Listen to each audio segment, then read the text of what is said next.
I can fly. I don't think I'm allowed to sing that song anymore. Going to the Space Jam, Space Jam. This movie doesn't have a song like that. Where the hell's the soundtrack? Space Jam: A New Legacy, the new movie with LeBron James and Bugs Bunny and all the rest of the Looney Tunes characters, which is a sequel to the original 1996 Space Jam starring Michael Jordan. I'll be honest, it was a movie that felt pretty dated as I was watching it. I think it mainly because it was, especially in the beginning, rehashing a lot of the same beats and moments like the original movie. I give kudos to them, however, because they actually had a plot, while the original movie was pretty nonsensical. LeBron was LeBron. I felt like his acting is, even though better than MJ's was, if you've watched any commercial featuring LeBron, that's pretty much what you got here. And Don Cheadle, I mean, he was way over the top in this movie. Now, we all know Don Cheadle can be funny, but I felt like this was taken to a level that was just way beyond everything else, and it just felt very cheesy, annoying, and corny, really. And a lot of the comedy beats kind of fell along the same lines. My favorite moments in the movie were, LeBron was being transported into the 2D world of the Looney Tunes universe, and that's where I felt the majority of the charm really came from. A lot of the comedy that I really laughed at involved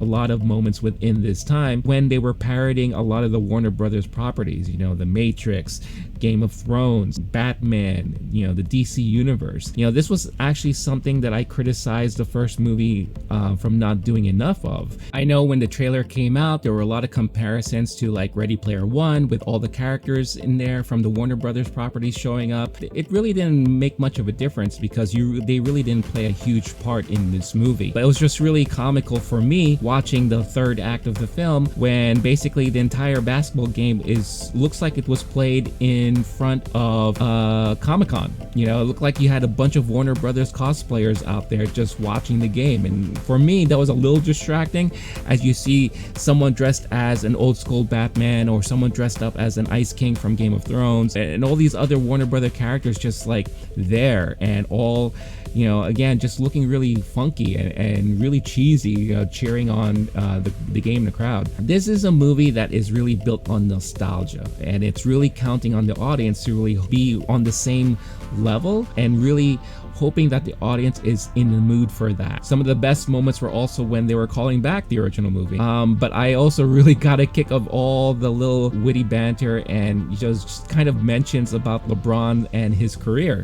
They, were very free in making fun and poking fun at certain things that LeBron has done in the past. In the Warner Brothers Looney Tunes style, they really took advantage of that, and for me, that really worked. All the real life moments with the family and the rest of the characters in the live action world, I felt were pretty dull and shallow and not really that entertaining at all. This is just one of those movies where I could say I watched it and yeah, it was a movie. Definitely not a movie I would say is worthy to watch in the theater. I think this is a perfect movie to watch at home and on HBO Max. If you have kids, who are into cartoons and they're into basketball and they know who LeBron James is, and maybe this is something that they could really get into. This current generation can make this their Space Jam movie, just like people in the 90s. But I do feel like the landscape is very different nowadays. It was kind of lightning in a bottle when Space Jam came out. You have MJ at the peak of his popularity internationally.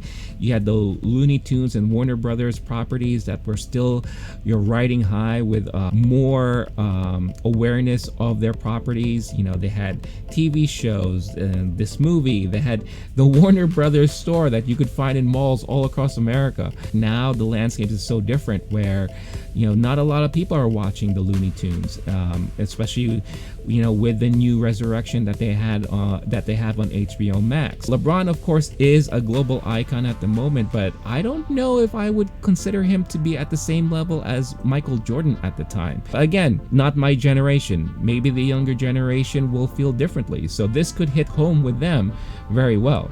I'm curious to hear what you guys think. Are you planning to watch the movie? Do you have kids who are eagerly waiting to watch this movie?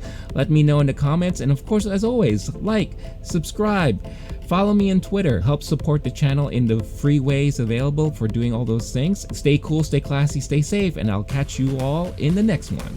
Peace.